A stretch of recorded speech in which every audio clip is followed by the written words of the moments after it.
Friends, before going into the detail, I am going to introduce myself with you because it is the first thing that you need to know, that who is your mentor and who is teaching you particular topic. So my name is Bobil Kumar and I am a public servant with the state of Uttar Pradesh, and I selected rank 16 in 2021. So friends, let's begin with our popular concept, that is secularism. And here we are going to see that what is the basic meaning of secularism and how we debate secularism, the issue of secularism in public context, and what is the meaning or what are the different aspects of secularism is in constitutional aspects, sir. In constitutional sphere, both are very different things. If you see secularism debate in public context, what you see?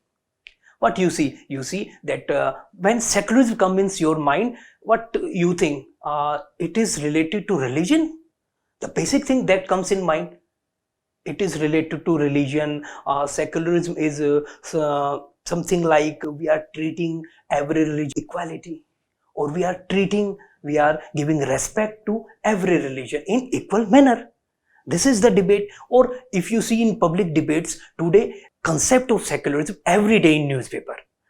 Each and every day you see that someone is saying that particular government is working against the concept of secularism. You see that the particular statement comes from a very high authority or person having a prestigious post in your society, in your political sphere or administrative sphere. So when you encounter with secularism, then you also see or you also think this in the manner of religion.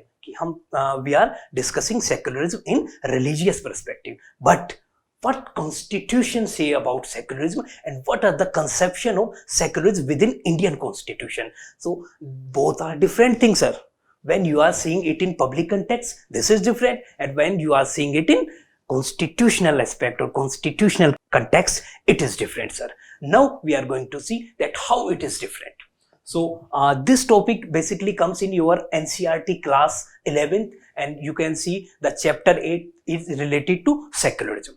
So sir and madam, the concept of secularism, we are going to discuss with you what is secularism, its origin, and then we are going to discuss how Indian secularism is different from Western secularism. Because when we compare Indian Constitution, when we compare any concept within Indian Constitution, what we see, we always compare it with Western side. Why? Because most of our present or modern system or constitutional structure is basically inspired from Western ones. Okay? So we compare always with Western context. And the second is and the last one is what is the debate around it. The first is what is the meaning of secularism. When you see secular in constitutional perspective, what is secularism? Secularism basically means treating every religion equally and respecting every religion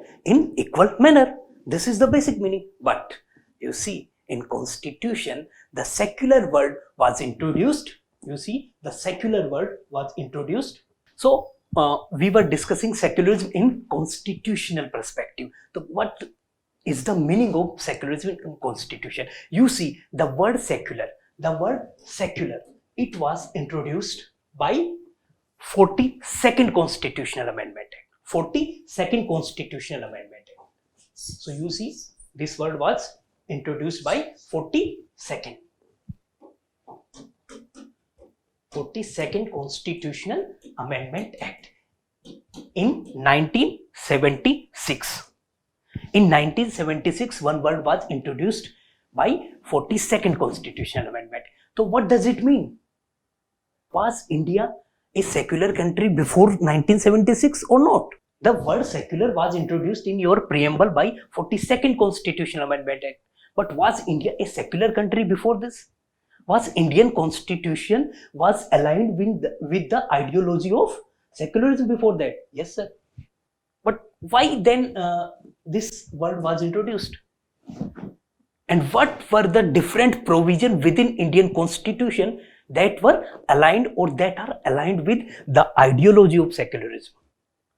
Because you see, the word was introduced after 42nd Constitutional Amendment Act. But you see the enforcement of Indian Constitution, that was in year 1950.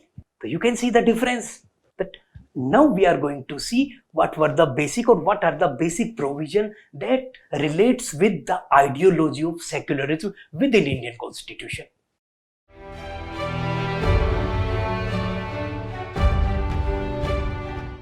Hello everyone, welcome to TarunIAS. I'm Rajvardhan Bodekar and today we'll be discussing about NCERTs. NCERT chapter class 6 General Science, and the chapter is Motion and Measurement of Motions. First of all, what do we mean by motion? So when we look around our environment, we'll find that there are many objects which can be considered as moving. In our environment, there are many objects which are moving.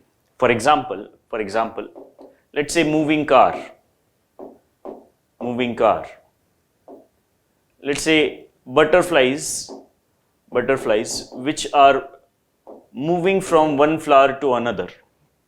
Similarly, the needle of sewing machine. Right? So all these objects are moving. So can we call them that these objects are in motion? Yes, we can refer that these objects are in motion. Why? Because in the scientific terms, motion is change in the position of an object. If position of an object is changing, then that object can be considered in motion. Change in the position of an object can be referred as motion.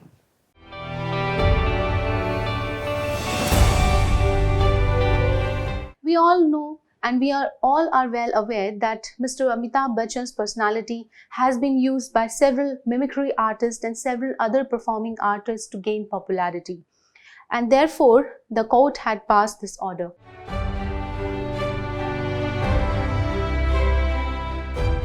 It is the average price rise in those representative commodities which can be referred as inflation in the economy. All right.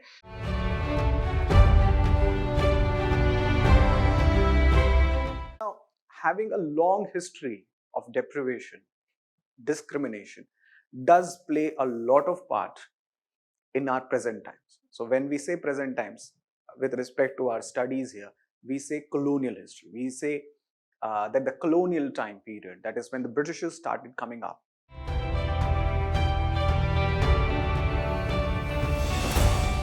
कि कितना भंडार यहाँ पर है, कौन कौन से राज्यों में भंडार विस्तृत है, और उस हिसाब से कितना कौन सा राज्य कितना उसका दोहन कर पाता है, वहां से कितना वह उत्पादन खनिजों का उत्पादन कर पाता है।